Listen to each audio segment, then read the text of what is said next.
Friends, क्या आप जानते हैं कि फाइनेंशियल ईयर 24-25 में शॉर्ट टर्म कैपिटल गेन्स पर भी सेक्शन 87A का रिबेट मिल सकता है, लेकिन फाइनेंशियल ईयर 25-26 से रूल पूरी तरह बदल जाएंगे। आज हम बात करेंगे फैक्ट्स, केस लॉस और बजट 2025 के चेंजेस की, बिल्कुल टू द पॉइंट, बिना घुमाए फिराए। तो सबसे पहले बात करते हैं फाइनेंशियल ईयर 2024-25 यानी कि असेसमेंट ईयर 25-26 जिसकी रिटर्न्स आजकल फाइल हो रही हैं। यहाँ पर लॉ के हिसाब से सेक्शन 87A रिबेट पे कोई एक्सप्लिसिट बार नहीं है for short term capital gain. खास तौर पे अगर हम सेक्शन 111A के तहत जो short term capital gain tax होता है उस पर भी रिबेट टेक्निकली मिल सकता है। एग्जाम्पल समझते हैं। अगर आपकी टोटल इनकम ओल्ड रिजिम में 5 लाख या उससे कम है और न्यू रिजिम में 7 लाख या उससे कम है तो आप पूरा रिबेट क्लेम कर सकते हैं। अब सवाल उठता है, क्या डिपार्टमेंट मान रहा है या नहीं। तो जुलाई 2025 5 जुलाई 2025 से ITR सॉफ्टवेयर अपडेट हुए। अपडेट करके सीपीसी ने रिबेट ऑटोमेटिकली डिसलॉ करना शुरू कर दिया, लेकिन ITAT अहमदाबाद ने साफ कहा लॉ में ऐसा कोई बार नहीं है, रिबेट अलाउड होगा।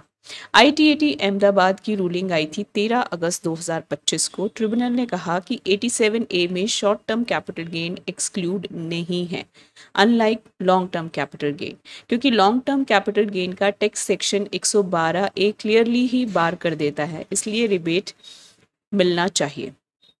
बॉम्बे हाई कोर्ट PIL जो 2024 में हुआ, कोर्ट ने डिपार्टमेंट को फटकार लगाई कि आप सॉफ्टवेयर के थ्रू रिबेट डिसेबल नहीं कर सकते। लॉ अथॉरिटीज को डिसाइड करना चाहिए, CPC को नहीं। इसका मतलब अगर आपको डिमांड नोटिस आया है for assessment year 25-26 due to denial of rebate, आप रेक्टिफिकेशन फाइल कर सकते हैं अंडर सेक्शन 154 AO के सामने रिप्रेजेंटेशन या अपील के जरिए रिलीफ ले सकते हैं।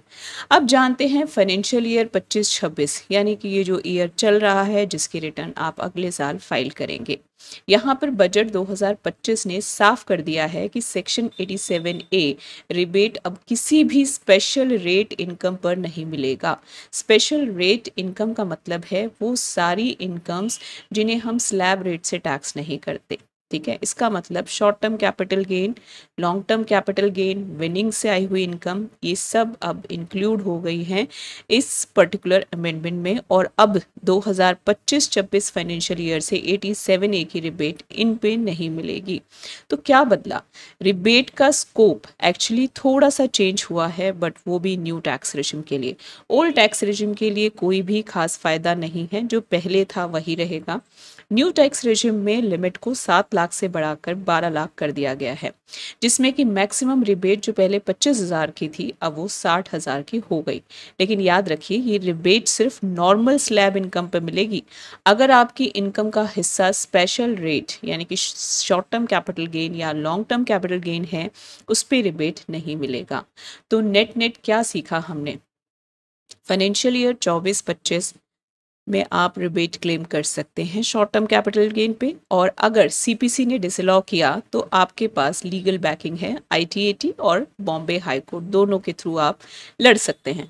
लेकिन फाइनेंशियल ईयर 25-26 से रिबेट का रास्ता बिल्कुल पूरी तरह बंद हो जाएगा शॉर्ट टर्म कैपिटल गेन्स के लिए भी। इसलिए अगर आप फाइनेंशियल ईयर 24-25 के डिमांड नोटिस को फेस कर रहे हैं तो don't panic, find it out legally. और financial year 25-26 onwards tax planning करते वक्त स्पेशल रेट इनकम को ध्यान में रख के चलें।